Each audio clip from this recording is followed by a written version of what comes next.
So Future Whenua Summit's a 3-day event we're putting on, trying to just shine some spotlight on progressive concepts and practices that we could be adopting in the rural sector as we move forward. Good, that's pretty much what I do. Yeah, I'm sure I can be helpful. Yeah, it's absolutely. It's very much it's been 27, 28 years since we sort of began that, and what was a trickle of interest in this kind of regenerative approach has become something of an explosion. It's really kind of a bit of a revolution that's underway. I'm teaching some of the largest farming organisations in the world now who are starting to step up to the plate and recognise that a change is coming and they better get on board rather than play catch up sort of thing. So there's really some big changes happening. It's an exciting time to be involved. I've got 3 farms, so I sort of walk the talk in terms of this approach. And so one of them is a very large, not very large, but it's 18,000 apple trees. We're harvesting about, I suppose there's about 3 million apples there to sell at the moment. So it's large numbers, but, so we then demonstrate how, it's such a difficult profession, to be honest, the whole farming thing. It really becomes a whole thing of how you can value add. So we've got, they're called nutrition farms, and we have a separate brand name, and it's really, as much as anything, it's just to demonstrate to farmers it's all about trying to help them out of how you can evaluate them and try and eke some profit out of an otherwise very difficult profession. And so we have, I think there's probably a dozen products now under the, including things like honey, but we have things like turmeric powder, so we freeze dry the turmeric we grow at one of the farms. But what was exciting this last week was that our apple cider, there's no Queensland cider that's ever won an award, a medal full stop in the National Cider Awards. Well, it's actually International Cider Awards because they come from New Zealand and actually from all over the world. But we got the best cider in Australia and New Zealand. No Queensland cider's ever won. No one's ever won medal first up, and we put 2 ciders and we got 2 medals, and we got literally the best in the country. So it was a good testimony to this nutrition farming approach. It's all about this, nurturing the crop and monitoring it and measuring it and checking soil life and brewing microbes and feeding microbes and putting all the minerals that are required. It's just really comprehensive nutrition approach, and that's why we call it nutrition farming. But it was just lovely. I was literally dancing in the streets because you couldn't have got, better testimony to the value of the approach than to be a complete interloper, because like I said, no one's ever won first up and no one from Queensland's ever won. So first year we won it and I was just so excited. But yeah, that's good. It's great. Sorry, I'm raving here. That's awesome, man. I'm salivating just thinking about the cider going. Yeah, it's really nice. It's delicious. It's like champagne. It's just absolutely beautiful. Yeah. And awesome that you're walking the walk as well as talking, because as a farmer, you're listening to the philosophies of how we need to change and not just get rid of all of that and it's but if we do that, we're going to drop the ball on some of our productive outcomes we're going for. And so yeah, good on you for practicing what you're preaching. It's awesome. Yes, that's the idea. And the good side is that you learn a lot from that process. I mean, it's been a huge learning curve, particularly the apples. I mean, we had to, because we're using no chemicals at all. So it's, we had to develop mechanical ways with big spinning blades with sensors on them to cut under the, this year we didn't need to. It was actually an advantage to have weeds because we've had so much water. I mean, it's just rained every day. We haven't even irrigated once for that. We're harvesting right now.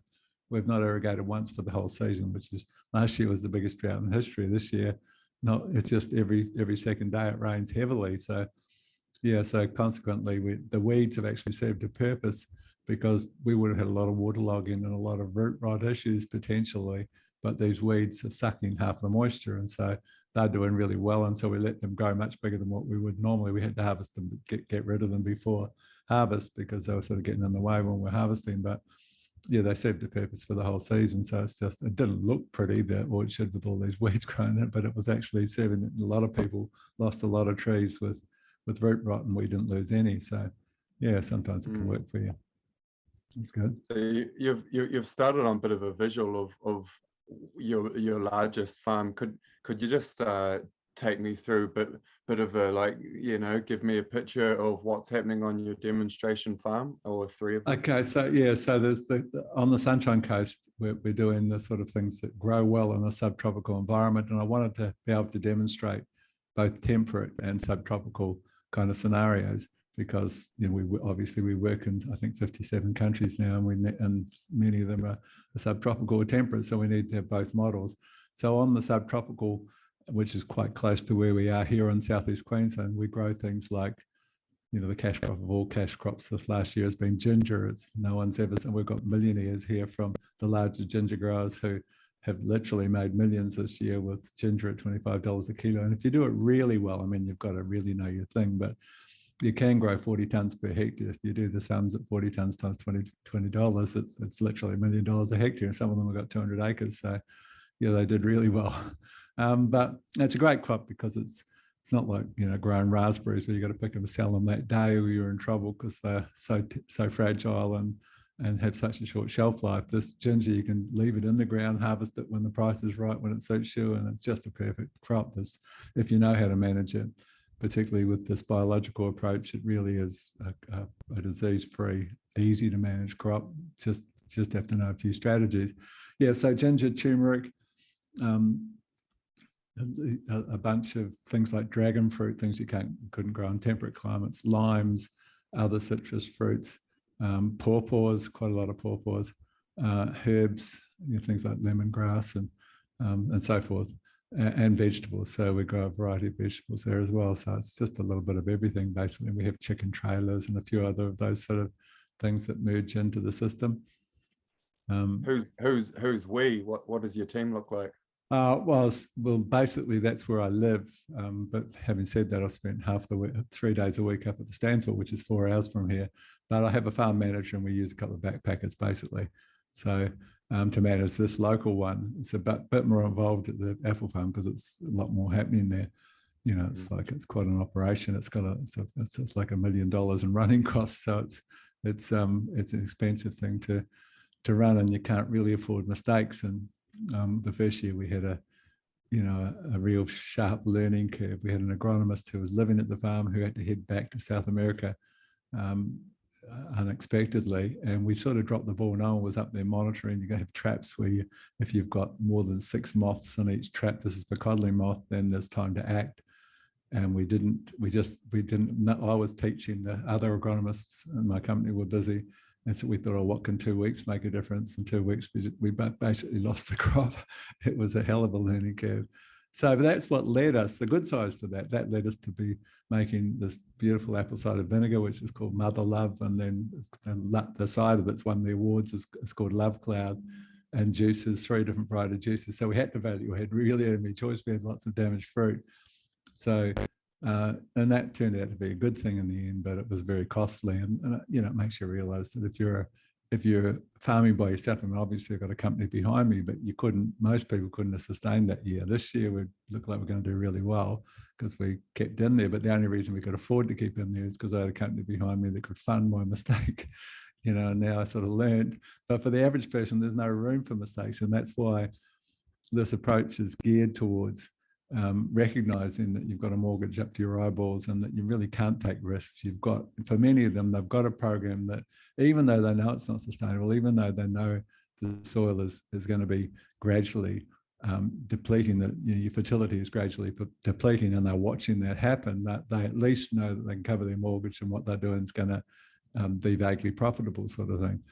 And there's, you know, minimize the risk because you're taking care of all the problems with chemistry and so forth.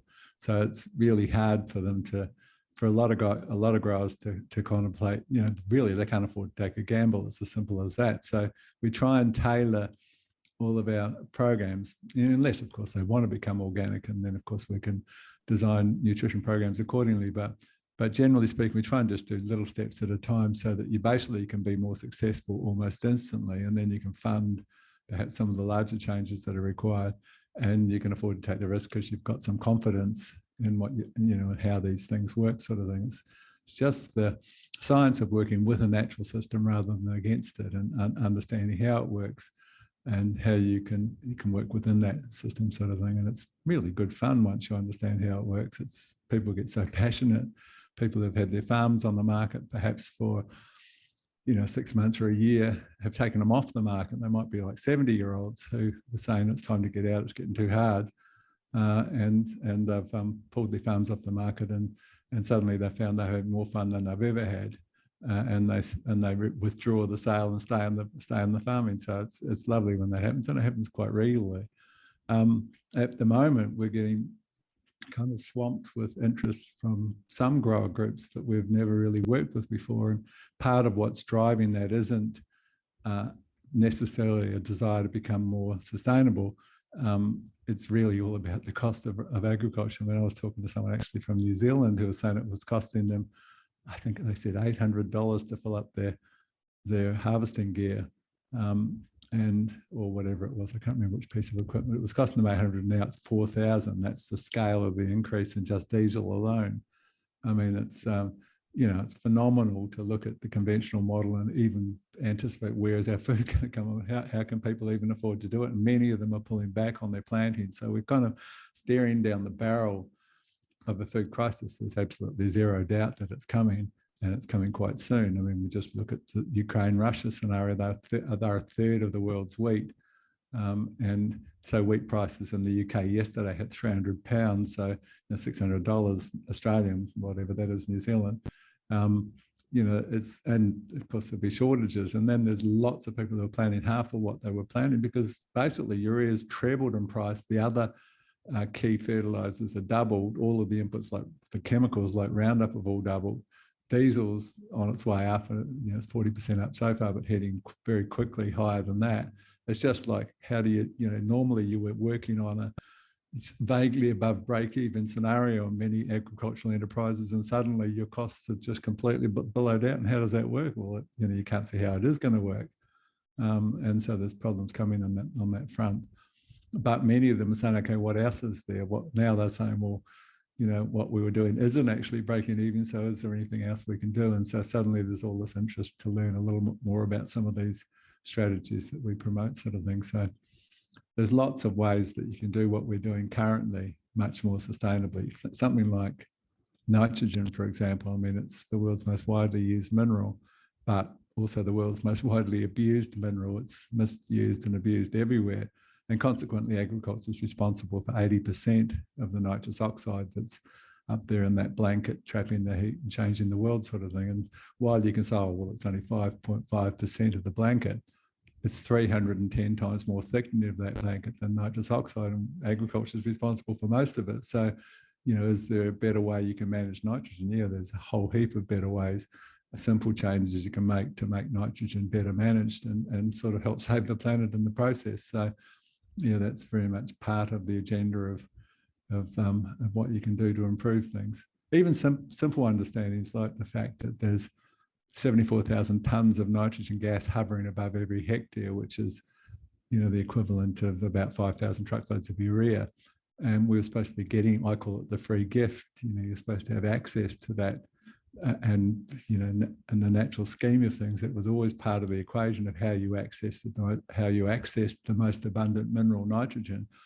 And basically that involves a few key things, most specifically a little trace mineral called molybdenum, because you can't make the enzyme that grabs the gas and turns it into ammonium nitrogen. If you're a nitrogen fixing organism, you can't make that without molybdenum. The enzyme is molybdenum dependent.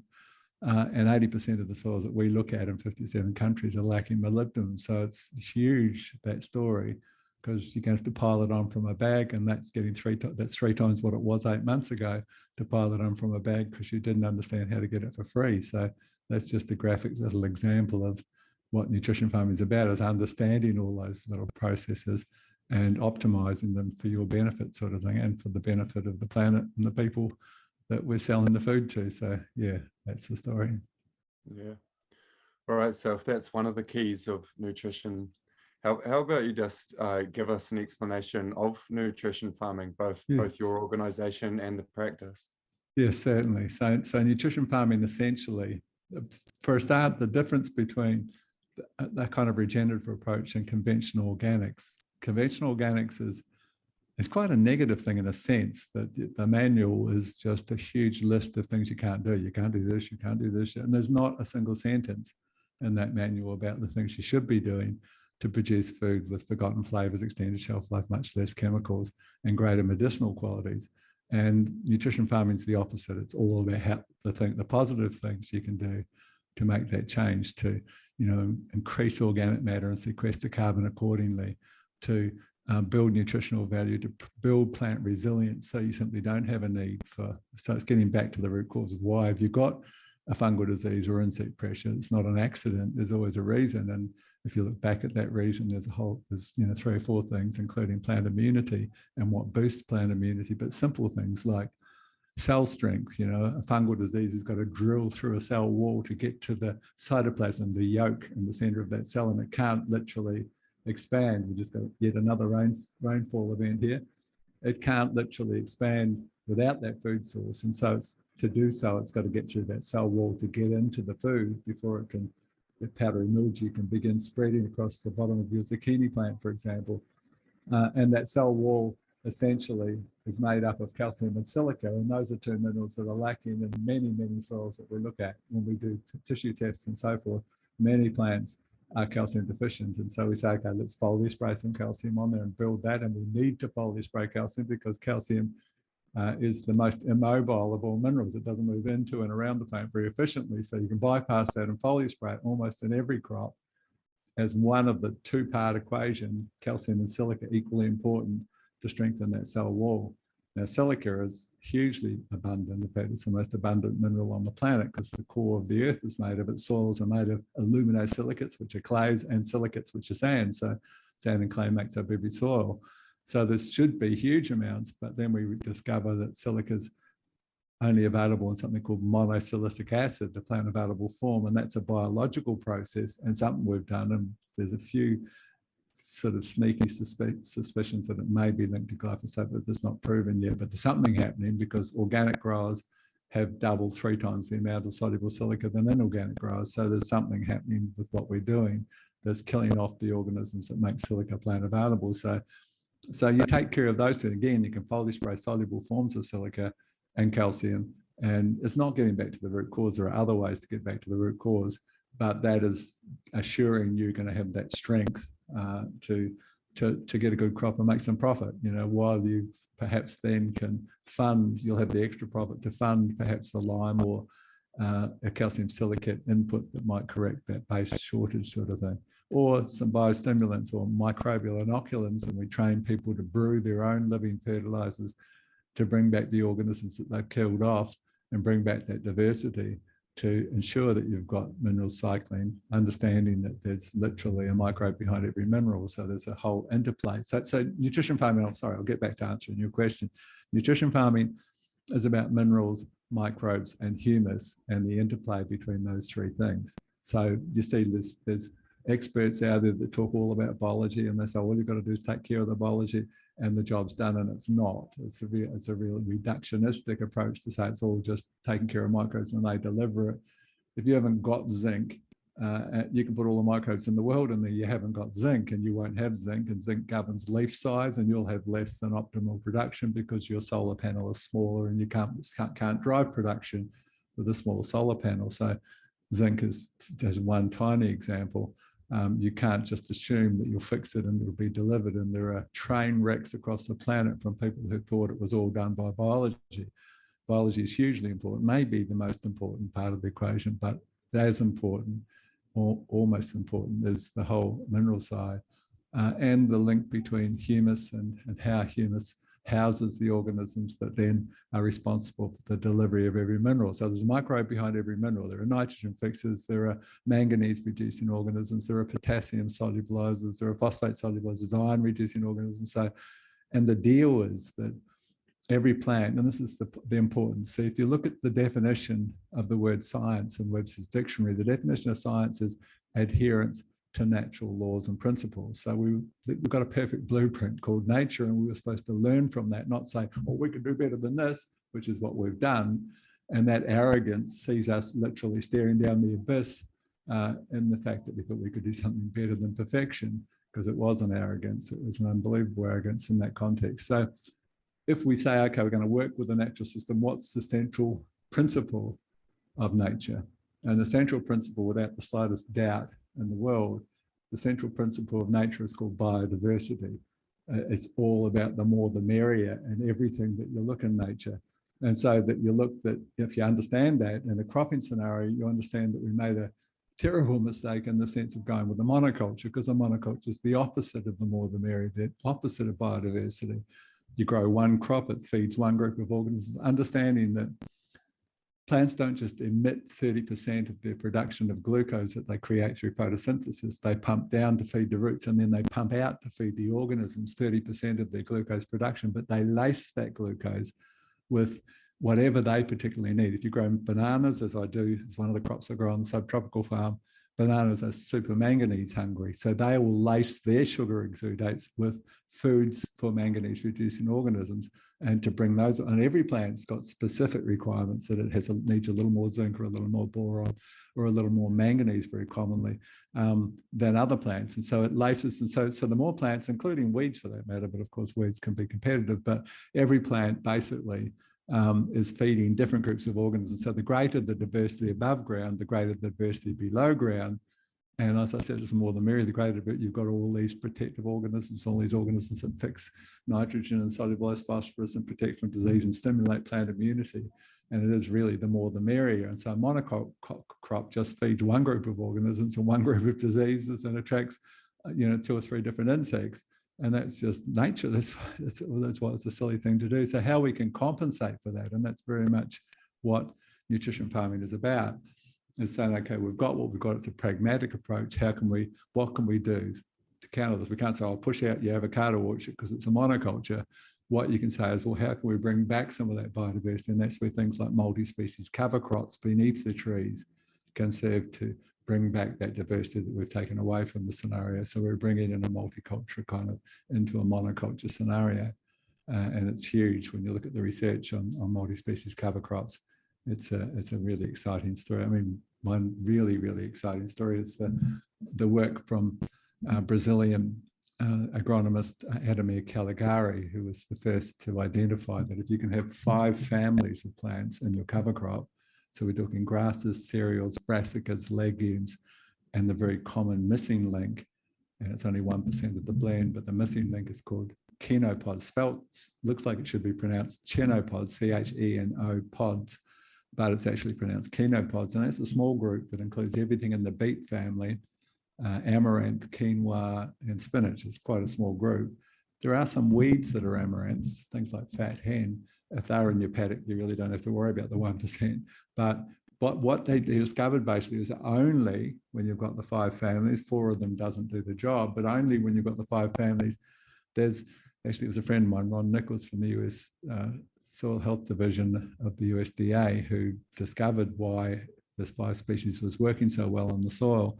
And basically what they found was that the USDA researchers discovered was that when and only when you've got 5 species, there's a messaging begins between the plant roots of all 5 species, and they all begin this outpouring of substances called phenolic compounds, which are super powerful antioxidants. Are the reason that we drink green tea or eat dark chocolate or eat blueberries or whatever is varying groups of phenolic compounds. And just as they impact each of our 10 trillion cells very positively, they do the same thing to the single or multi-cell species in the soil, who literally go into hyperdrive in the presence of this outpouring of phenolic compounds. And hence, people describe outcomes that would normally be, 4 cover crops to get that change in soil structure that they're seeing in one 4-month cover crop. And it really is a remarkable finding. And so we have many of our growers doing exactly that and getting very excited. We're more likely to see photos lately of their latest multi-species cover crop than their main cash crop, because they're so excited about what it's going to mean when they've completed that cycle. So, yeah, so that's the sort of thing. So from a mineral perspective, we look at soil testing, a good soil test that has, a concept of balance involved into it. We test minerals that aren't often tested, like molybdenum, which is critical, as we said, for nitrogen fixation, and for conversion of nitrates to proteins, which is pretty important because proteins drive plant, animal, and human immunity. It's all protein driven, so you do need to be converting nitrate, nitrogen in the leaf through to protein. That involves an enzyme called the nitrate reductase enzyme that's based on this little molybdenum mineral that's missing in most soils. So, but it's the whole story of minerals and their interplay, and there's a balance between the key cations that you try to achieve. Then we like to do tissue testing, and tissue testing at least twice during the season, at least once before flowering. If you can only justify one, you do it before flowering because that's the business end of the season. And basically a tissue test, a plant tissue test, a leaf test, is just asking the question, what do you want, plant? Oh, that's what you want. And then you bypass the issues in the soil that are creating that shortage, which very often can be in excess of something like phosphorus that's then shuts down zinc. That's all about the interplay between minerals.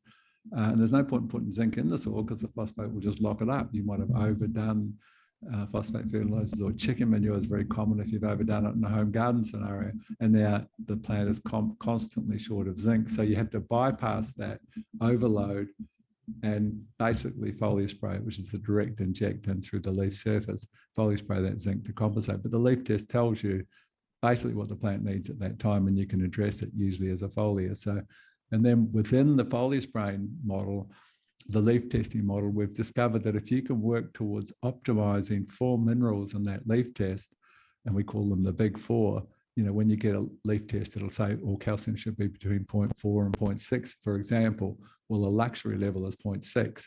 And so the 4 minerals are calcium, magnesium, phosphorus, and surprisingly boron. Everyone would think that 4th one would be the potassium or nitrogen, but it's not, it's actually boron, this little trace mineral. And the reason for that is the most important mineral is calcium. It's the most important mineral in the soil, and the humans and animals, in microbes.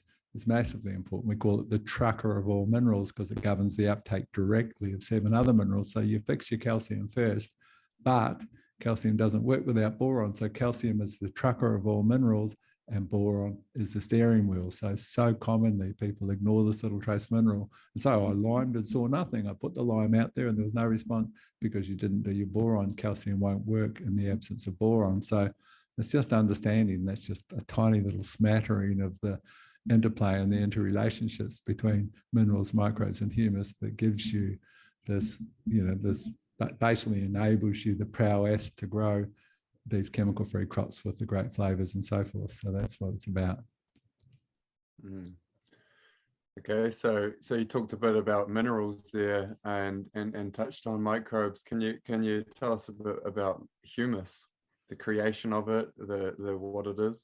Well, yes. Well, the simple thing to understand, particularly in the this greatest challenge that we've ever faced, which is what climate change is, and understanding for a start that the blanket of greenhouse gases is not some evil foreign thing that this nasty little thing that's causing the problems. The blanket of greenhouse gases is absolutely essential. We simply wouldn't be here without it. It's a blanket of carbon dioxide, methane, and nitrous oxide, and a couple of others, but those are the 3 big ones that forms this blanket, that the sun passes through the blanket, warms the earth, and some of the warmth moves up and some of it's trapped beneath that blanket, and that generates a livable climate. We simply wouldn't be here without the blanket of greenhouse gases. It's just that we've made that blanket a little thicker than previously. And when we look at how we did that, I mean, obviously there's a big contribution to our population. It took us till 1900 to get the first 1 billion people, and then we sped up considerably. And just short of 1950, we hit 2 billion. Then we went into hyperdrive and have gone from 2 to 7.5 or whatever the current figure is in just another 70 years sort of thing. And that massive explosion of human enterprise has literally been fueled by ancient sunlight, you could call it, which is basically the proceeds of photosynthesis from millions of years back, which is coal and oil, basically. And so those were in an inert form. And of course, the first thing to understand is that there's only the same number of carbon molecules that were ever present, and you can't make more. It's the carbon cycles. That's what the Bible talks about, dust to dust. It's this carbon cycle that everything was something that what makes us all as one in a sense, because we were all something else, some other carbon-based form at some point, because the same molecules recycle. So you can't make more. You've got what you've got. You can't look at your soil test and say, oh, I built 1% more organic matter. No, you didn't. You stepped into the carbon cycle and sequestered what otherwise would have gone back to the atmosphere. So carbon cycles between the soil, which is by far the largest storehouse, and it's there. The largest storehouse within the soil is organic matter or humus, same thing. But there's also inorganic forms of carbon like calcium carbonate and so forth present there. But the largest single storehouse on the planet is organic matter or humus. Then there's carbon-based life forms, plants, animals, humans, and then it can become the gaseous form as carbon dioxide in the atmosphere. And it cycles between those three places. But that massive explosion of human enterprise has added 250 gigatons since 1860 of CO2 that was in the soil as coal and oil and so forth now in the atmosphere.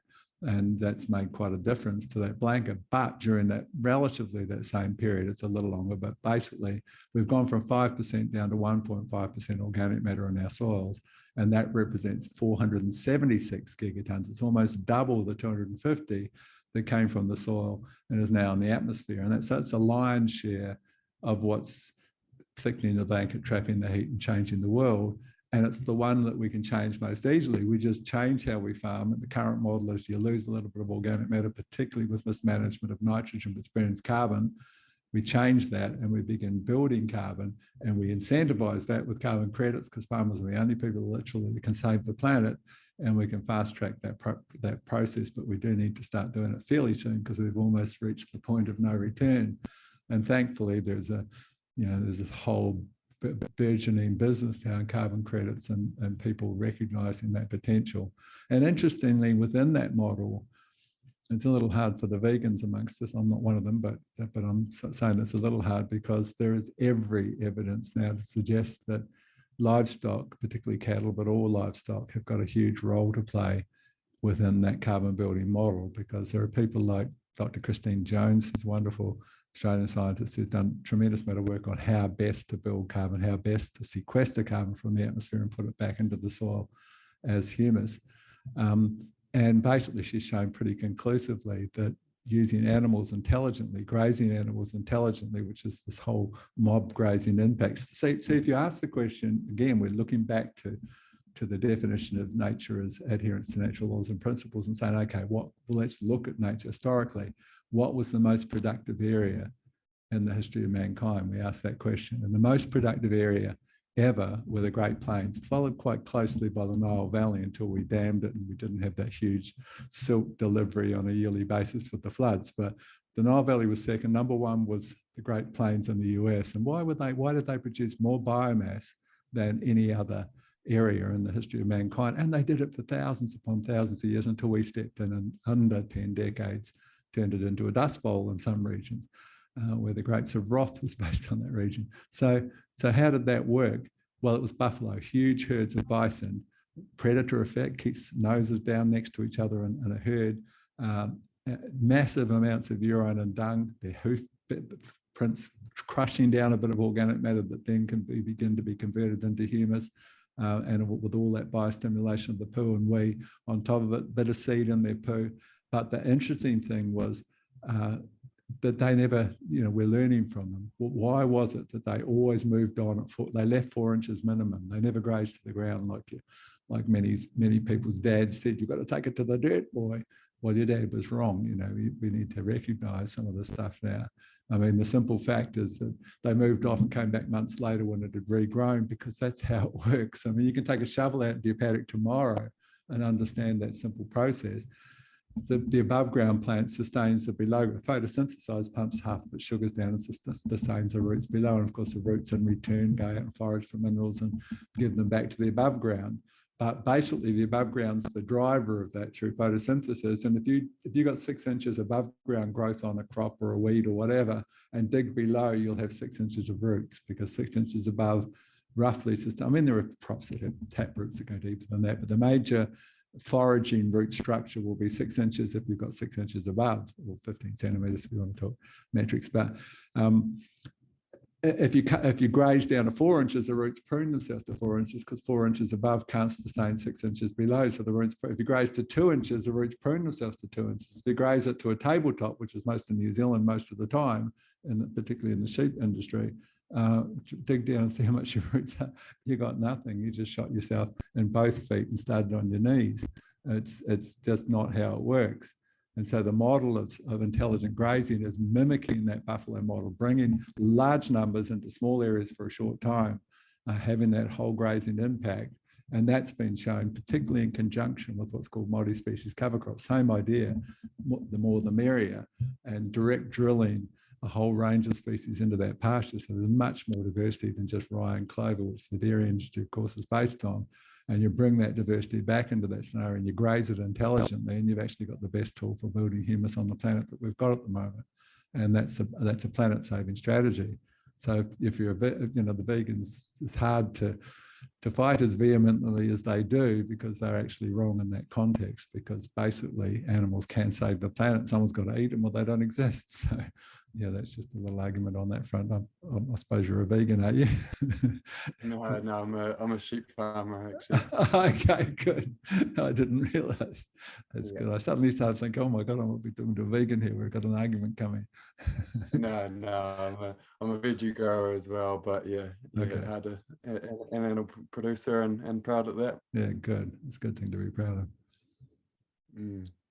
Yeah, so you talked about the population boom and how it sort of went in hand with, the disconnection, the change of our practice to a more commercial or a chemical model. Can we revert back to nutritional farming and still sustain the population to where it's grown? Absolutely. There's absolutely zero doubt that the old school concept of, you do things more sustainably and you pay a price for that is based on old school thinking. It's central, the hard science involved in the understanding of what you can do in this regenerative model is really, there's no excuse for doing, even right through to being certified organic, there's really no excuse for doing worse ever. It's just a different road to Rome, and you've just got to understand that road. Like if you're going to be certified organic, basically you've got to understand that you've got no crutches.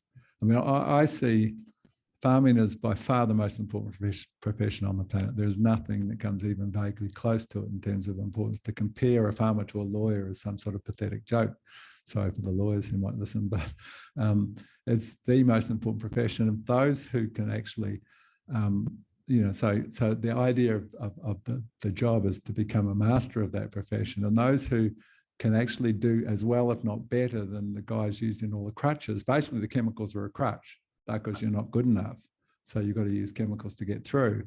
And so my heroes are the organic growers, and they're all over the world, and I meet them on a daily basis, who at least have equivalent yields, and certainly better quality, but at least the same yields, probably more profitable because they're getting high premiums, obviously.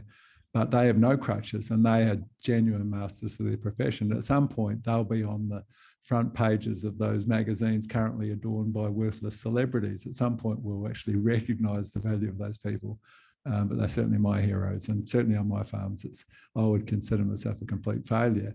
If I had to do it and I was going to lose everything, perhaps I might consider it. But basically, I consider myself a failure if I couldn't, because I know so many people that are doing it, so I know it's possible. So I have to, just my personality, I've got to succeed at that. It's just, I'm driven to be the best I can be at what I'm doing, sort of thing. And that's what genuinely profitable organic farmers are, masters of the most important profession. And that's a pretty important role. Yeah, that drive to be the best at what you can do. It's going pretty well for you, Graeme. You really are a master. And so I studied agricultural science and did soil science, and I've listened to a lot of your material, and I'll bring it in and I'll hold it for a while, and then I'll get out and I'll we have a soil test. I'm looking and I'm analyzing and I'm trying to observe. I find it very hard to recollect, that's that piece of information about silica comes in now, or it's a very complex system, and you can offload it, but not everyone's going to be able to. How would you recommend someone goes about just using the information around nutritional farming, without having the capacity to retain it all? Well, just simple strategies like there's a little tool out there at the moment called a microbiometer that I consider to be one of the biggest great simple breakthroughs, because this whole deal of working with soil life and trying to improve soil life and understanding the balance of soil life and so forth, has just been kind of, you're just doing it in the dark, and it's very expensive to do a soil food web, $300 or something for a soil food web test to know what's happening. But this little tool gives you in a 20-minute period, well, it only takes a minute, but you've got to wait 20 minutes for the thing to process. Using an iPhone app and this, taking a little soil sample, putting it in the solution, and then it's really cool little technology, but it basically gives you a measure of total microbial biomass. So basically, it doesn't differentiate them. So you've got this many protozoa and this many beneficial nematodes, this many fungi, bacteria, or whatever.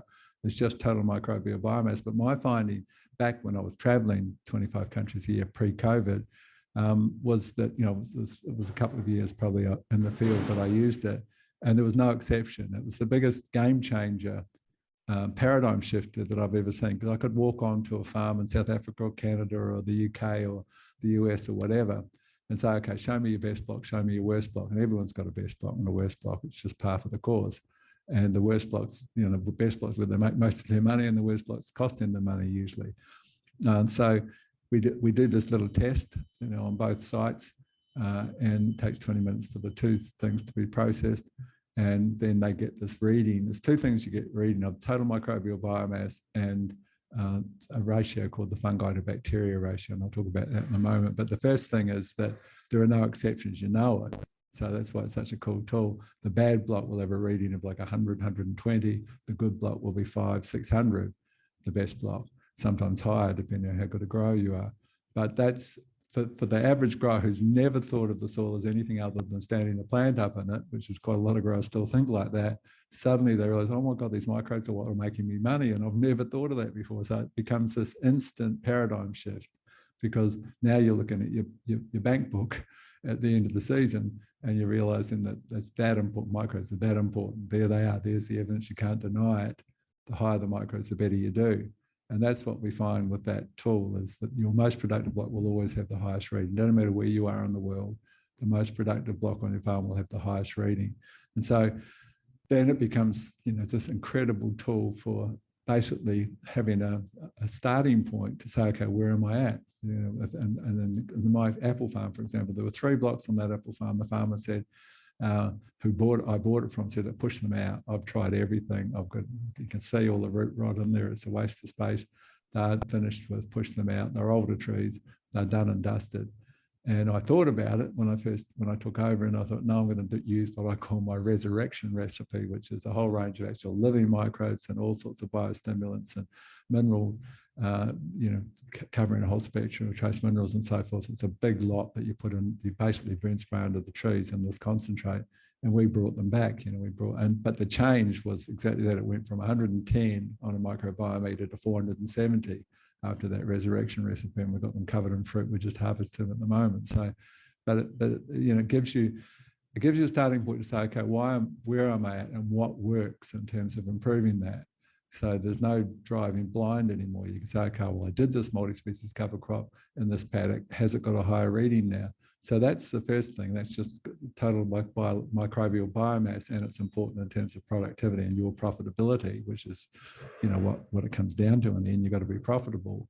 But secondly, is this fungi to bacteria ratio, and that's arguably, I talk about the calcium to magnesium ratio being a hugely important mineral ratio, but probably the most important ratio in the entire equation, minerals, microbes, or humus, or whatever, is this fungi to bacteria ratio. And most soils are completely bacterial dominated now for a whole variety of reasons. We've knocked the fungal component out, and that's massive in terms of climate change, because basically there are 2 types of humus. There's active humus and stable humus. Active humus is taking your lawn clippings, piling them in a corner, coming back with your second barrow load of lawn clippings, and the first pile is already red hot. You've got compost 3 months later, you wheel that onto your veggie garden at the rates of 100 tonnes per hectare, because you can. It's just a veggie garden. The soil changes 2 or 3 shades darker with all that humus you put in. You do a crop cycle, you put some tomatoes in, you come back at the end of that season to do whatever you're going to do next, and it's gone back to its original colour. That's active humus. That's bacteria, which are taking this easy to digest lawn clippings, and there's nothing fibrous in there. That's exactly the perfect favoured food for bacteria, and they've created this active humus that has becomes part of the carbon cycle. It oxidizes and goes back to the atmosphere and doesn't last long in the soil. That's not what you'll get paid carbon credits for. That what you'll get paid carbon credits for is fungi, saprophytic fungi coming into the cellulose digesting fungi coming into the equation. They'll take some of that bacterial humus, they'll make some themselves, they'll wrap it up and stabilize it by tying it into some clay and humus together. They'll create these very large aggregates, this crumb structure that's sort of to die for in a soil, only can come from fungi. And there's a whole suite of other roles that they play.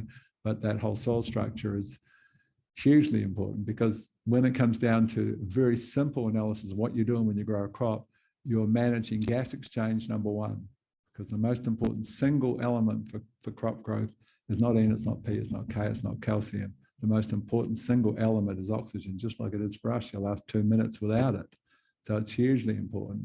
So gas exchange is oxygen freely entering that soil, the roots using it, the organisms crowded around that root waiting for their daily feed, using oxygen, then they breathe out.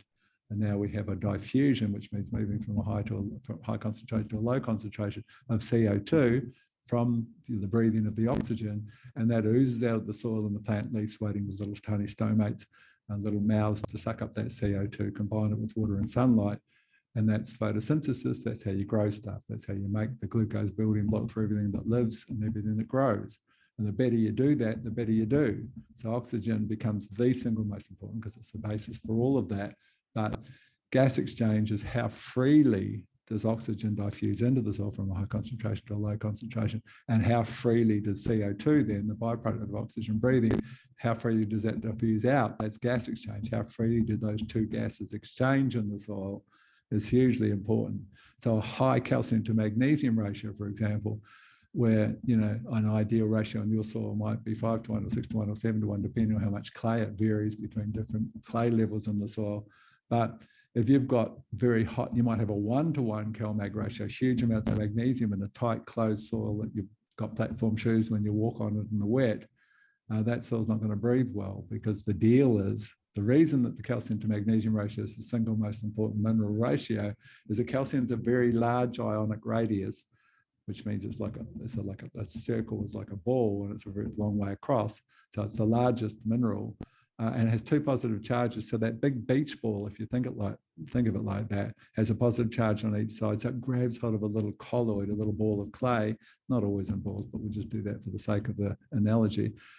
Grabs on either side and pushes apart. That's called flocculation. That's what calcium does, pushes apart that clay part, that the clay molecules on either side, or the clay colloids on either side, and opens up the soil for it to breathe. That's called flocculation. So calcium is hugely important in the soil for that reason. It's one of the reasons you take care of calcium before anything else on a soil test. And then magnesium, if you've got the high levels, the problem with that is that magnesium's also got two charges, but it's a golf ball compared to a beach ball. And that golf ball with its two charges grabs hold of clay on one side, clay on the other side, and pulls it in, tightens it up. You've got a Sunday soil. You work it Saturday, you play it Sunday, Monday, it's closed over and got tight again. You can't get in there. So that's a high magnesium soil, and that's not taking, high magnesium soil is not managing gas exchange very well, because the wheels fall off on multiple levels. Nitrogen fixing organisms, for example, are ridiculously aerobic. They're amongst the most aerobic of all of them. They've got to have oxygen. Well, you always need more nitrogen in a high magnesium soil, because you're not getting any of the free gift. You've minimized your access to that 74,000 tons of nitrogen in a soil that can't breathe, because if you're an organism that fixes nitrogen, you've got to have oxygen, and a high magnesium soil's got limited oxygen because it's so tight and closed. So the Cal-Mag ratio becomes the all-important ratio that you look at. But the fungi to bacteria ratio, from a biological perspective, my last large course was with Nicole and Masters down in the South Island in New Zealand 2 years ago from March, about now actually. And we had like a couple of hundred growers, and we had 4 or 5 farmers from 5 different countries. But they're interesting. They each of the 5 days, they spoke for half an hour about their journey and adventure and nutrition farming, or in this whole regenerative approach.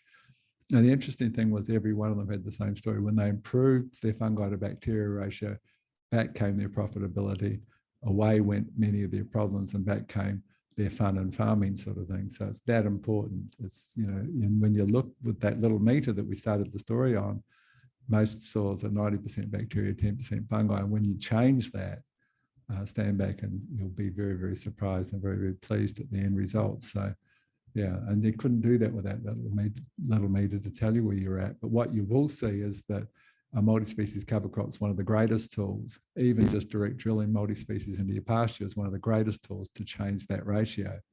Now, there's one important thing to discuss here relates to legumes and their importance. So legumes, you think, oh, yeah, they fix nitrogen. Yeah, maybe. Let's just talk about their full role. So legumes, of course, house on the little nodules on their roots, house little organisms called rhizobium, and the rhizobium then make an enzyme, nitrogenase, that allows the conversion of the gas to ammonium nitrogen in the soil, sort of thing, or in the plant. So we know that legumes, we know that clovers in the pasture are going to give us some nitrogen. That's number one. But then they're quite unique legumes, not completely unique, because there's a few other plants like buckwheat that do the same thing. But most plants don't do this, but legumes do. They release an acid exudate, and that acid exudate breaks the bond. See, the problem with phosphate in your soil is that it's triple negatively charged and it ties up with calcium. And so there's a lot of locked up phosphorus. Most of the super you ever used is still there in a locked up form, tied up as insoluble calcium phosphate. Calcium's 2 positives, phosphate's 3 negatives. That joins together like a nail to a magnet. And it can be, quite difficult to get it free again. And so how you make it free from rock phosphate or guano or whatever, you treat it with sulfuric acid or you treat it with phosphoric acid. And acid breaks the bond between and makes soluble the phosphorus and the calcium component. Well, that can happen in the soil with legumes with their much more gentle release of acid exudates that breaks the bond between calcium and phosphorus and then delivers those 2 most important minerals for the most important process. Most important process being photosynthesis. The 2 most important minerals for that are calcium and phosphorus, and you get that for your ryegrass or whatever the other grasses are from the legumes. But here's the rub. This is what people don't understand. That only happens if the legumes fixing nitrogen. And so for a start, the first thing is everyone needs to get out there with a shovel and dig up and see that they've got nodules. That's the starting point, because very commonly there's no nodules at all. So you can't do any of that. You're serving no purpose. You're almost a parasite plant in the pasture if you don't have nodules. So the reason for a lack of nodulation could be 2 or 3 things, but the most common cause is a lack of sulfur, and many soils are sulfur deficient. So you need some sulfur in that equation to have the nodulation. Then if you've got nodules, the key becomes that you need to take a pocket knife, pull off a couple of nodules, slice them in half, and they've got to be red inside. Now, the red color of our blood's called hemoglobin. The red color inside the nodules is called leg hemoglobin, from a legume sort of thing. And basically it's the blood of the plant, but it basically means if you're not red inside, and about 60% of the crops I look at aren't, then you're not fixing nitrogen. Well, that's not good because you're not feeding nitrogen to the surrounding ryegrass. If it was pasture, for example, or whatever your grasses are, they're not getting nitrogen from the legume like they should be. But it's more important than that, because here's how it works. When the plant fixes nitrogen, because it's got the minerals that are required, and the most important is molybdenum. Again, we talked about molybdenum. You can't fix nitrogen without it. So molybdenum and boron are the 2 minerals that is very commonly missing, particularly in pastures, because no one ever does boron. But you've got to have molybdenum and boron to fix nitrogen, and to have that red color tells you that. But basically, if you're fixing nitrogen, you're fixing the ammonium form of nitrogen that legume plant. And how plants work is if they take in a cation, they have to release a cation. It's called electrical balancing. If you take in calcium, you've got to release another cation. Well, you're not going to take in calcium and release a food mineral like magnesium or potassium. If you take in calcium, what you release, any cation, what you release is hydrogen, because hydrogen's got no food value. But hydrogen is what creates acidity. So when you're taking in ammonium, which is a cation made from the fixation of nitrogen, you're constantly spitting out this acid exudate based upon hydrogen. You've got to balance yourself. You put out a non-mineral that's acid forming, and hydrogen gives you this acid exudate. So that then breaks the bond between calcium and magnesium. And that's not happening if you don't have the red color. So, and then fungi love that acid exudate. They love acidity. They don't like the alkaline surrounds of ryegrass. They'll be hanging out under that legume and creating their crumb structure and doing all the good things they do. And there's no acid exudate, they're not there. So that one simple thing of, are you red inside that nodule, determines, are you fixing nitrogen? Are you breaking the bond between calcium and phosphorus, the two most important minerals for photosynthesis? And do you have beneficial fungi creating that larger crumb structure, all determined by the red color? And 80% of the times it's not there. So that's something to fix, you know. That's just part of nutrition farming, just understanding how it works and fixing it. Awesome. Yeah, coming on a basis of some dense information, it's all out there as well, and that's one thing about regenerative or nutritional farming. It's about this, you know, aptitude towards growth and learning, and yeah, you can find farmers like you mentioned that are 70 years old and just finding their passion or refinding their passion. Let's say I sell up the sheep farm and I move to, you know, Canterbury, and I buy a 200-acre block just outside of town, and it's got a sort of existing market garden, maybe a little block of fruit trees and a mob of sheep that I'm grazing. Yeah, I really want to turn it around. I want to grow the most, you know, nutritionally dense food I can. I want to be resilient, not dependent on a whole global supply chain.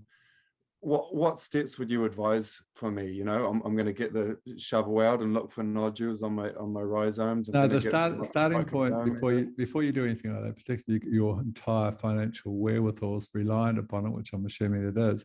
The very first thing you do before you do anything is that you check what market there is for what you're going to grow. You can grow the best food in the world, but there's no point from a financial perspective if you haven't got a market for it. So you look at that before you do anything else. And I mean, I lecture in these things, and I've just grown 3 million apples that I'm struggling to find them, and they're brilliant. But the flavour is just mind-boggling.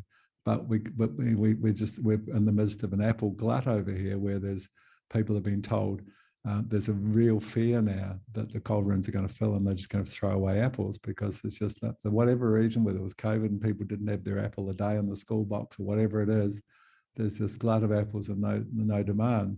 So we've got to sell solely on our quality, and we haven't gone out and done what I talked to, because I didn't know that I'd pull it off and get this good a crop, because we had such a disaster year the first year.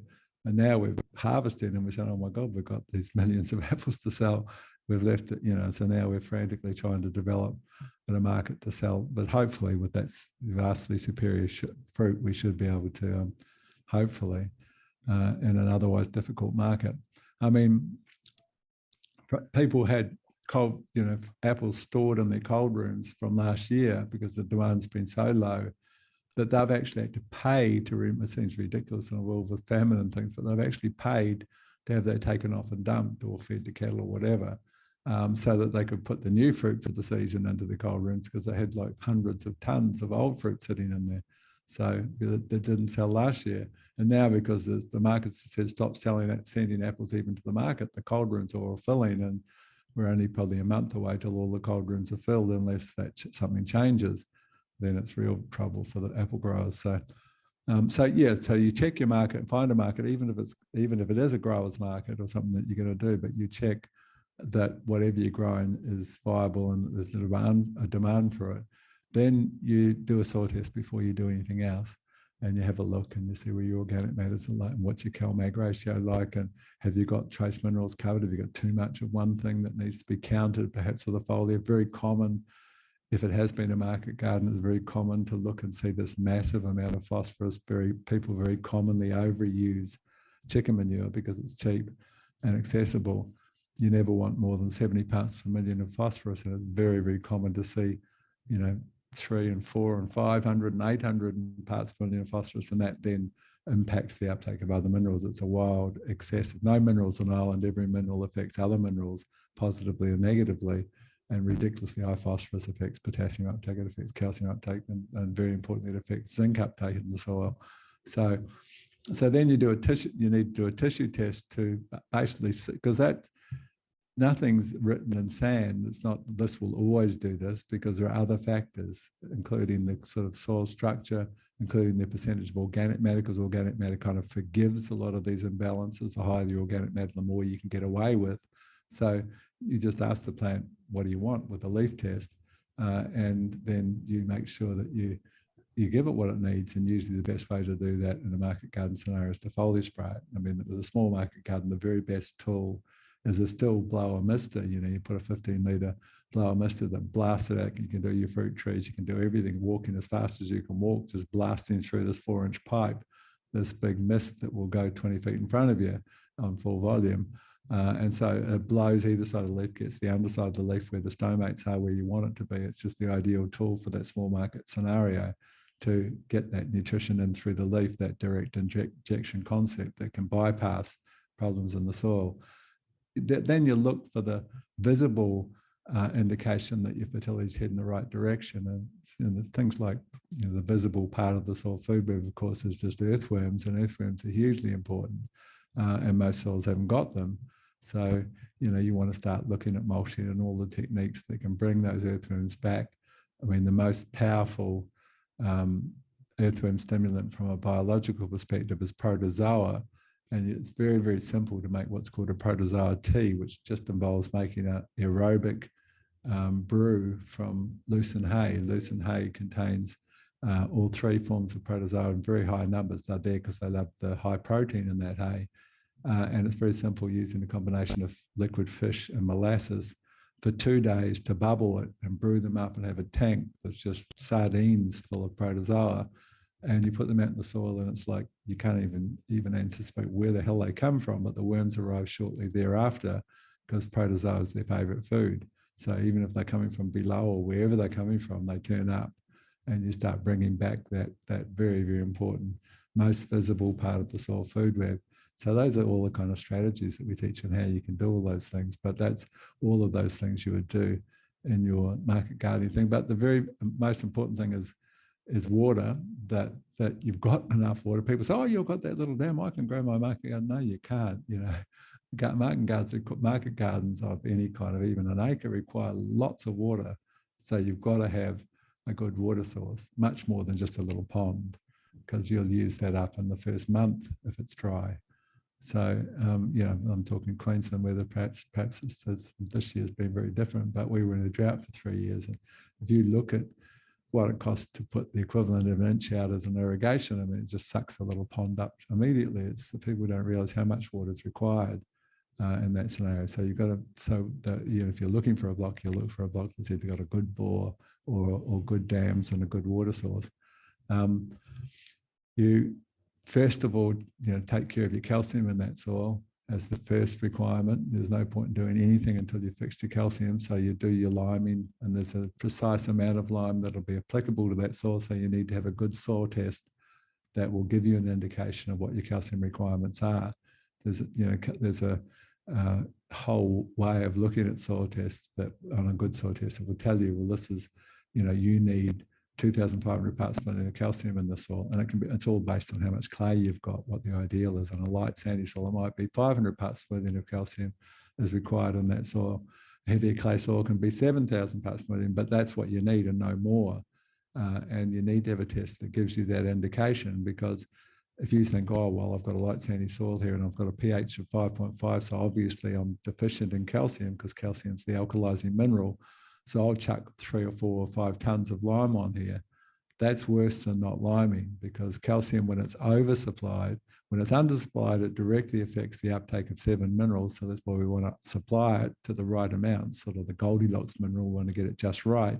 But if we overdo that, particularly substantially, then those same 7 minerals that were otherwise stimulated are now antagonized, and you just shot yourself in the foot, you know, by putting too much calcium into the equation. So you need to have an idea of that soil balancing thing and just get it right from the start, sort of thing.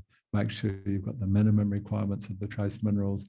You know, you need 5 parts per million minimum of zinc. You need 2 parts per million minimum levels of copper and so forth. There's guidelines for all of that. So you set up your soil, and then of course the humus becomes huge, and so you get a good compost Ideally, you put your mineral requirements with the compost. That's putting the microbes behind the minerals, and that gives by far the best result. So if you do need a little bit of lime, you build a bit into your compost, and you actually get a much better calcium response when you do that. Same deal, if you need some potassium sulfate, you build it into the compost when you put it out. That's what we do on the farms. We always have it in a compost base, whatever our mineral requirements are. Even if you need, you're probably not going to need phosphate because it's the one that's so often oversupplied. But if you did need phosphate in this scenario, actually, chicken manure is actually a really, really cheap source of phosphorus. And if you compost it, not in its raw form, but if you compost it, it's one of the most cost-effective and beneficial forms of phosphate. But don't overdo it. To get up to where you need to be, chicken manure is wonderful. It's the cheapest input, and composted, it's the best input. But not once you get to your 70 parts per million max, which is where you need to be at. From there on, it becomes a liability, because now it just causes all the problems of antagonism that come with high phosphorus. So then you've got I just drove last night coming back from West Anthorpe farm to a cattle farmer a dairy farmer who'd attended one of my courses, who's got 1,200 tons there of chemical free. He doesn't use any chemicals on the farm. He's doing this whole regenerative thing. So it's this beautiful cow manure. And that's what we're going to move to, because we've overdone with the chicken manure on one of the farms.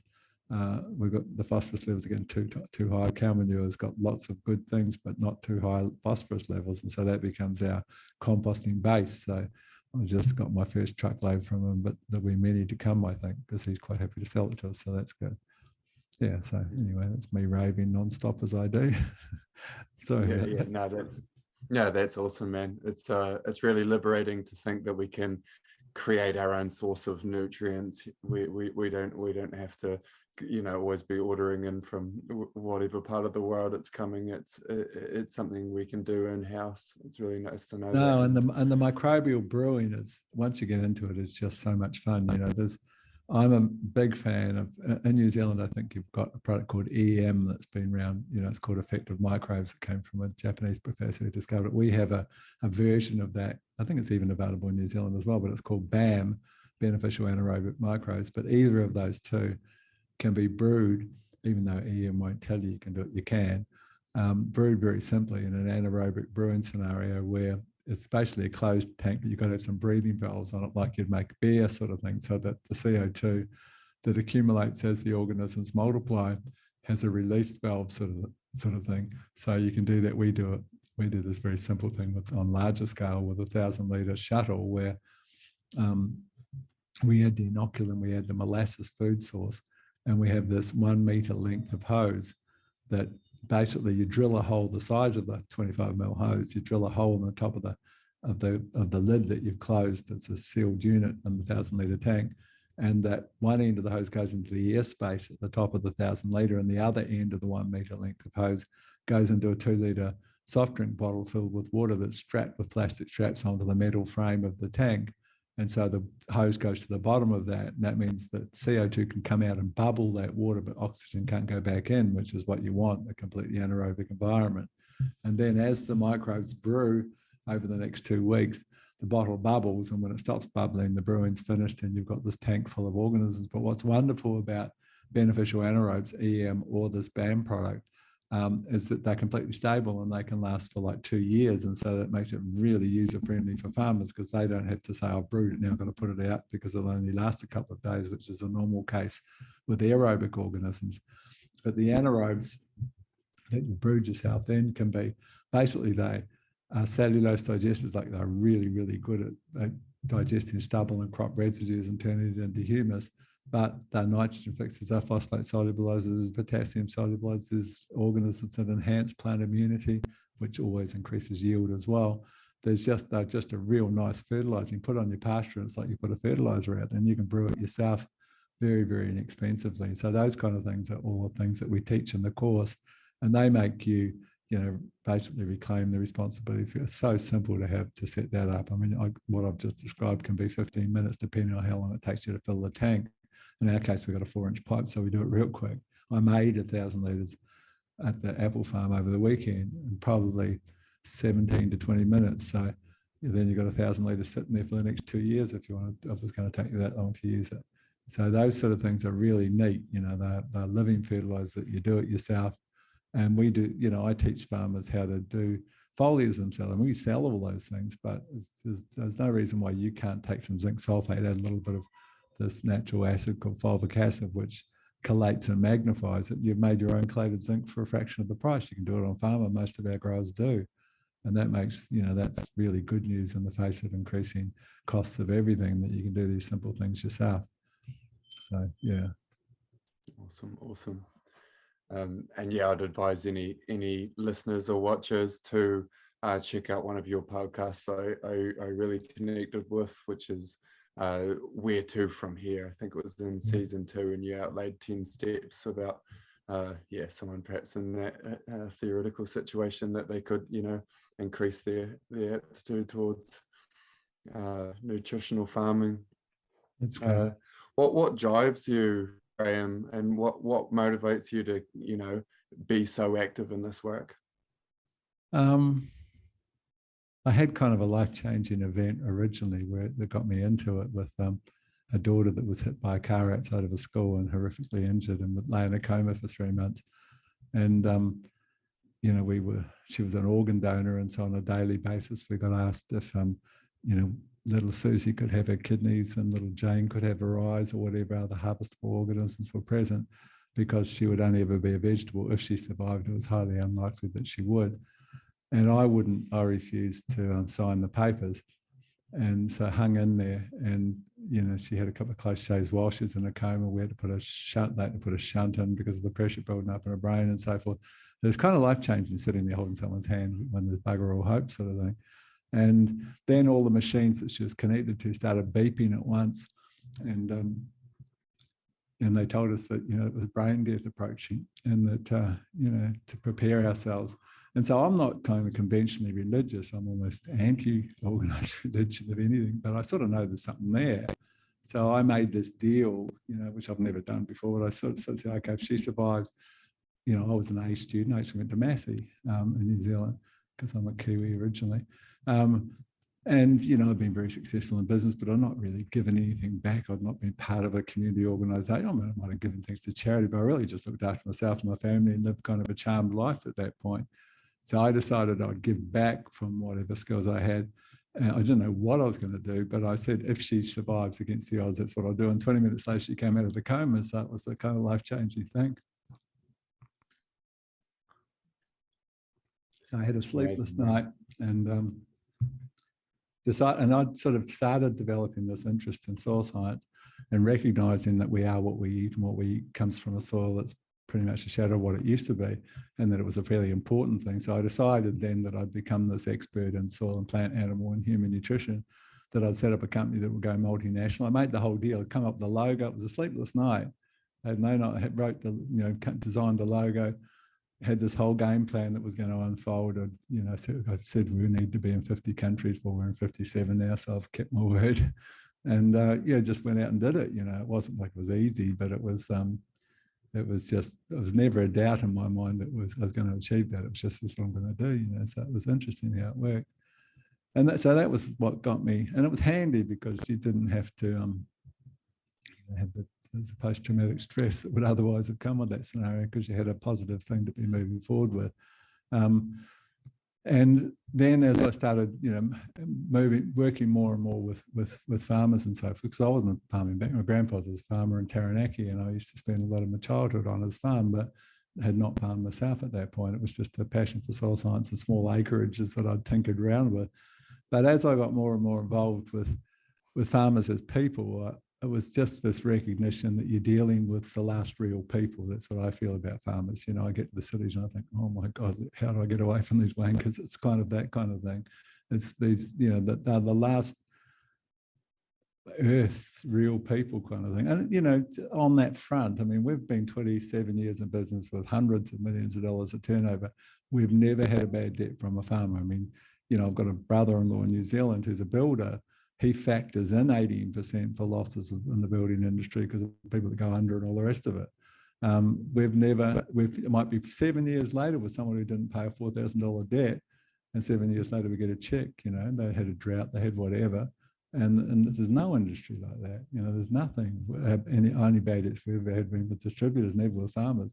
So I realized that they haven't really been looked after, this wonderful profession. And so it's kind of become my mission to change that, you know. That's why I tell everyone how to do everything and just share everything. Everyone thinks I'm mad, you know, but because you don't do that in business. You don't have micros and tell people how they can make it themselves, and you don't sell any micros anymore. But that's what I do. You know, I basically have seen this this important profession that's been trumped on. Everyone's trying to get this slice of action from the farmers. I'm making sure I'm not going to do that, that I'm going to, you know, give back as much as I can, whatever life I've got left. So that's my model. That's an amazing story, Graeme. Thank you for sharing so heartily there.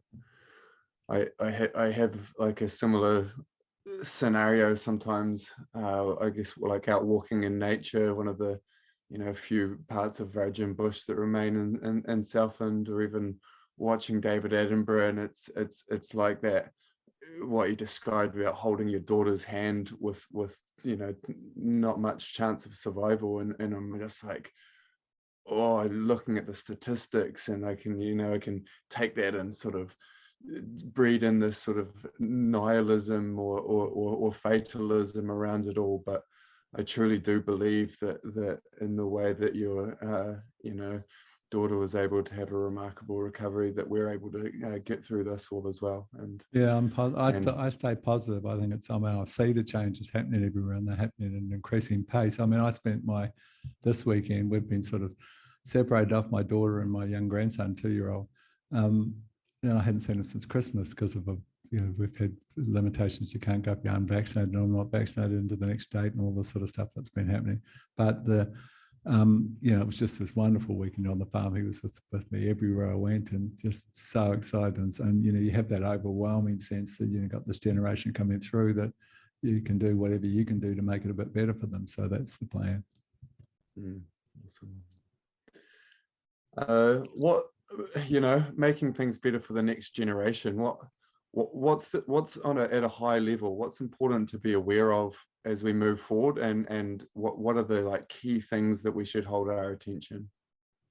Well, you know, the chemical farming model basically is, you know, we've been told, yes, we've done this test with a rat and a guinea pig and showed that you can get away with 5 parts per million of glyphosate or 2 parts per million of diethane or whatever. But there are 2 things we weren't told, that, you know, this is when we talk about children and the importance of the next generation. The 2 things that we weren't told basically were there's something called bioaccumulation. How does your body manage contaminants? You know, basically your most important organ is not your heart, it's your liver. And your liver is actually the most important organ in the body. And the liver is charged with multiple things, including digestion, which is pretty important. But it's also the central organ involved in a 2-stage or 2-phase detoxification system. And basically it's geared that if you get a natural contaminant of any kind, it might be a snake bite or mercury or arsenic or whatever, they're all natural substances, very poisonous, but natural substances. So the liver's got a pathway to begin some attempt at detoxifying that contaminant. But the liver's not seen. So it's quite a few of the farm chemicals are actually based upon natural compounds. So the liver can actually do something about trying to detox or neutralize that impact. If it's one of those. But there's also quite a number of the chemistry we use, and that's our creation, that's not natural at all. There's never been anything in nature quite like it. And the liver says, what the hell is this thing? And it recognizes the structure, that it's not good because it's capable of that. And so what it does is pump those contaminants off to the fat cells. And that's what bioaccumulation is. That's where they accumulate. So the study that has disappeared off the internet, I printed it out at the time and it's disappeared, so for whatever reason, it was like 9 years back, but they looked at the 13 most commonly used farm chemicals in 1,400 school kids, 700, this was the US study, 700 from towns, 700 from rural areas, to see if there was a difference. Fungicides, pesticides, herbicides, nematicides, a wormicide that most cattle and sheep people use, ivermectin to be exact, and they looked at the presence of those chemicals in the tissues. Actually, they did urine, blood, saliva, and tissue testing, which isn't that pleasant, but they had a way of doing that. And to the horror of the researchers, they couldn't find one child from 1400 who didn't have unacceptable levels of all 13 chemicals. That's what bioaccumulation is. Every time the liver sees something, it says, oh, I pump it and store it in the fat. It keeps it out of circulation and won't affect the organs, but it accumulates and becomes this time bomb sitting in the fat. And so we see things like the largest killer of our kids is leukemia, and leukemia was only discovered in 1910. And there's a direct, undeniable link between chemistry, environmental chemicals, not just from our food, but things not just from what we put on from farms, but things that we add to our foods, and all sorts of other environmental chemicals, the 74,000 registered chemicals out there. But that's the story, that it bioaccumulates and becomes a huge player in some of the issues that we're facing. So that's number one. The other thing that we weren't told, and there's no research on, is what's called the cocktail effect. What happens when you take a snow pea with, on average, 9 residues present, sure, in their tiny amounts if it was tested, and very often it's not. But snow peas are quite a lot of chemical interventions required. So average is 9 chemical residues on the snow pea. What happens when you combine those chemicals? Well, no one's looked at it. Everyone knows, if you know anything about chemistry, you put 4 chemicals together, you get a 5th new one that's created from the 4 chemicals.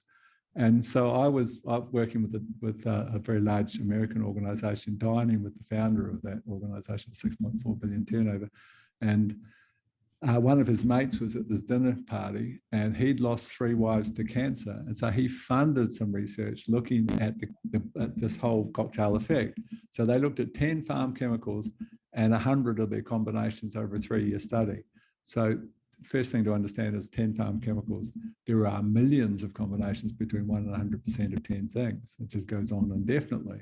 They looked at 100 combinations, and what they found was 3 new class 3 carcinogens, which means they proved in that 3-year period that new combination gave cancer to animals. A little less ethical in 3 years to prove that it kills humans with cancer, but you can assume there's a problem. That's called the cocktail effect. That's unresearched. We know nothing about it. So there's 2 things you weren't told about. Yeah, there's a minimum residue if it's policed, but there's those 2 other major issues. And so if we can, obviously from the perspective of that coming generation, and who now, of course, the largest killer of children is leukemia. There's a leukemia ward in every city. We know that that's linked to environmental chemicals. So if we can do it better, I know so many farmers, conventional farmers, vegetable farmers, that I bump into in my travels around the world, back when I was traveling constantly, who won't eat their own vegetables. You're in the paddock and you go to reach down, oh, don't touch that, mate. If you want some vegetables, come around the back of the house, we've got our own veggie patch there. I mean, this is what you're selling for the children eating it. And there's not one, there's millions, hundreds of thousands anyway. Most of the guys, when they know what they're putting on, they're going to eat it. I mean, that's, it's incredibly irresponsible, but it's what it is. And so if there's a way we can do it where you can still make money and still be profitable and be sustainable in this ultimate win-win scenario, you can do both at once, which you can. We know it, we're doing it, I'm doing it on my own farms. And I've seen thousands of farms where it's successful. Then, I'm fairly passionate about spreading that word, is basically what it's about. Yeah, it's the cocktail of cover crops is a better one to be putting our energy than the cocktail chemical residues there. Most certainly. So are you growing with chemistry or not? Yeah, we're on a journey. We've always been low input.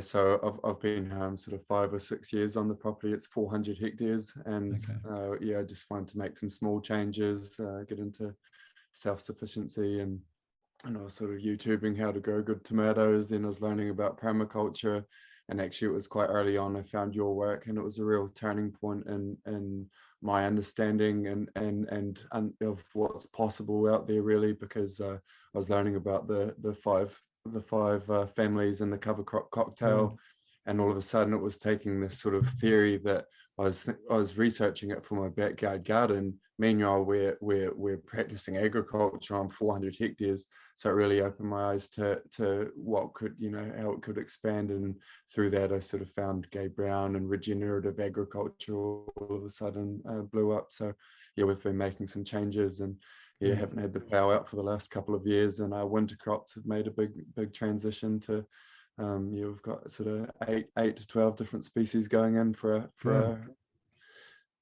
yeah. That's So great.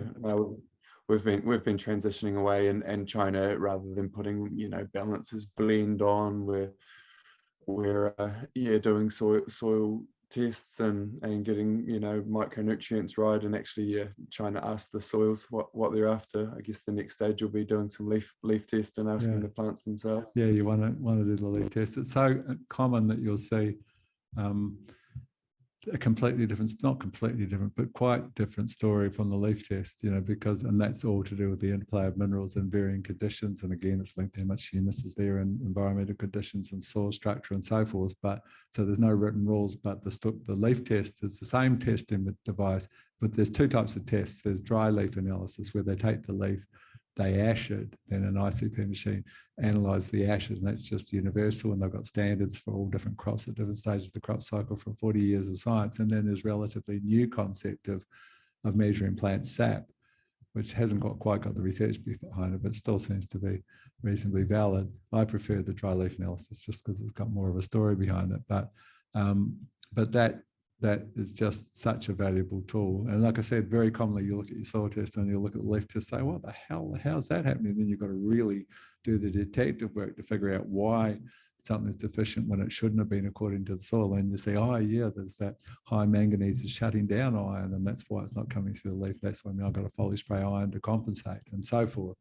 But it's so important. It's like driving down the highway blind without doing a tissue test at some point in whatever you're growing. You don't have to do it all the time. You just need to get a feel for what that soil's delivering under those conditions. My experiments in permaculture led to the development of a growing method I call the polyculture paddock, and essentially I've been sort of ordering just a massive variety of vegetable, herb and flowering species, and mixing those together. So I've got a leafy green mix, a root crop mix, and the multitudinous mix, which contains sort of beneficials and herbs, and so there'll be up to 20 different species in each mix, and so these are for human consumption, not for the stock. But I'm just, as a way of, I can only spend a certain amount of hours in my garden. And whereas with polyculture paddock, and we've got this machinery already, we use it for sowing pastures.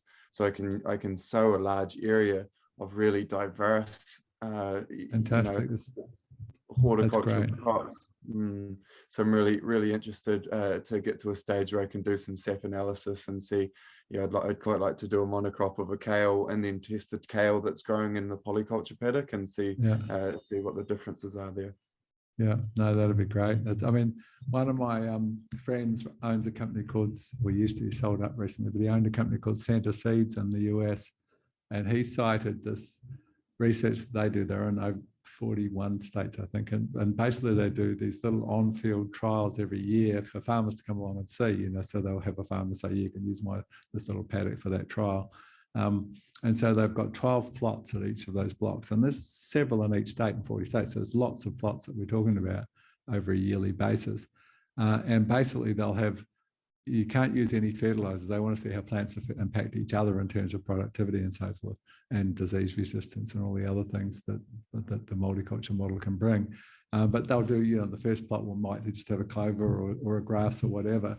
And then they'll move through with 2 or 3 or 4. But the last block, the 12th block, in every instance across multiple sites and multiple states, the last block, they just chuck whatever's left into that one block. So it might have 30 things in it. And then they're monitoring, they're digging them up, you're measuring biomass, and you're doing leaf analysis, you're doing Brix levels and microbial analysis and increases in organic matter and all of these different stories. There's 10 parameters that they monitor. And in every instance, the number 12 block outperformed every other in every state and every trial. And that's just the more the merrier. That's what nature wants. The more you put in there, the better you'll do. Is basically the story. And that's not even supervised to say, I'm going to put this much of that. That's just chucking whatever's left in there. And that's just the number.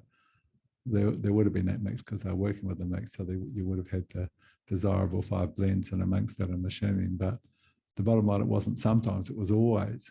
And that's the story. It's just the more the merrier is what works in nature.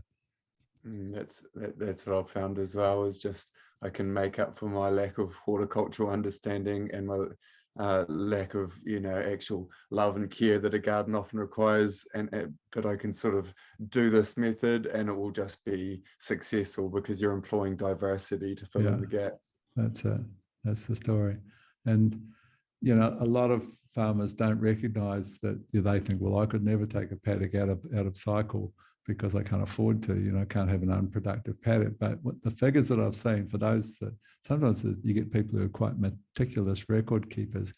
And there's, you know, I went to the Paul Scherer Institute in Switzerland. I visited at one point, and they've been demonstrating the potential of cover cropping for drought resilience and so forth, but which is, you know, sort of people think's counterintuitive. But they showed the example of, you know, of what happens if you grow, you know, really, say, a carbon dense material, say jumbo sorghum or anything that you grow. You can have about 40 tonnes per hectare that's gone back in there of organic matter. This is not grazing it off. This is not doing that model of bringing animals into the equation or baling it off or whatever. This is putting the entire thing back into the soil. So you really sort of that universal principle of give and you shall receive. You're giving back completely for that season, for that 4-month, 5-month cycle. But then they went on to show, you know, the outcomes from that, as have many of the growers that kept records. And then they show 1 year later, 3 years later, 5 years later, that block's outperforming. It's almost comes to the point you can't afford not to do that sometimes when you look at the figures. In the case of the Paul Scherer Institute, they showed that the nutritional value of 40 tonnes, well, the microbial value or the humus value is 1% organic matter from 40 tonnes, but the nutritional value was about $2,000 worth of nutrients. If you said, okay, it's got 1%, it's got 4% nitrogen, and the legumes, it's got whatever, the total value was $2,000 that you gave back into that soil. So obviously you're going to get an ongoing return on that. But that's just another aspect of it. You know, people say, oh, I can't afford to, but yeah, maybe not. Maybe, as I said, you can't afford not to occasionally to feed back and give back instead of just this constant extractive model. Yeah, that universal principle of receive, that there's the reciprocal nature of ecology in the world that we live in. I think it's becoming more and more built into our consciousness, or we're returning to that in some nature. So yeah, there's positive signs all around, and I think this body of knowledge around nutritional farming is definitely growing, and a lot of that's thanks to your work and the huge ripple effects of all the education that you put out there. Oh, that's nice to hear. Thanks. Yeah, you sit there in the farm. I've sat at the farm when I'm doing the podcast, and you sort of, you know, it feels like you're almost talking into a vacuum cleaner. You don't sort of picture what's happening out there when people listen to it, and it's turned into some kind of, I don't know, I suppose it's a bit of a phenomenon. In some weird countries, like I looked at, you can look up the statistics, and it was number 2 in Laos last week. Lao, I think they call it. They don't even speak English over there, so what the hell? There must be just, maybe there's not many people that listen, so you can get high rankings, but it's strange in that context how popular it seems to have gotten. There's so many emails, and I do these Zoom consults with growers all over the world that have been triggered by listening to podcasts, and then we go through the soil tests and we talk about what their current practices are and how we can possibly improve, and always we can improve. And you know, and I never thought that you could really, because I've always done face-to-face teaching, I never really thought you could develop a relationship on Zoom, but you can. You know, it's like you're sitting in, like we're sitting in the room together almost, and so you can kind of develop. Surprised me that I've actually quite enjoyed it. It's a bit pedestrian because you're not walking paddocks and things, but at least you're getting the word out there. And I've got large growers in Canada and the US that are back doing their 6th and 7th 2-hour session because they've got enough value to justify. They've got to pay, you know, they pay a couple $100 an hour or whatever it is, but they get that value usually in the first 1 minute, usually, because there's so many things you can do to help them and make them more profitable. So yeah, it's satisfying. It's really good fun. But I still would rather be out teaching again, and that'll be limited because I can't fly because like I said, I chose not to be vaccinated. So, you know, there's got all sorts of restrictions here. If you're not vaccinated, you're like a leper. You can't go and have a meal or whatever. It's crazy. Yeah, I'm feeling you on that one, Graeme, but I think this too shall pass. Yeah, yes, that's what I feel too. Yeah.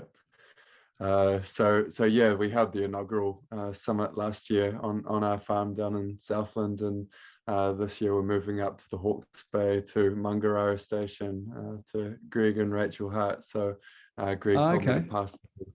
regards Yeah. to you. Good. Yeah. I've been there. It's a great couple. That's nice. Yeah, they're a great couple, and they're exemplifying some of the principles we've talked about to a very high standard, I think. Oh, I'd love to come and visit if I ever get. I've got a 94-year-old mum over there, and of course I can't travel over and anything. So it's hopefully things will change. New South Wales. My daughter's in New South Wales, and when she was able to come up because they've just dropped all of the requirements for vaccinated people there now, so anyone can do anything again. So as it should be. So hopefully that'll change.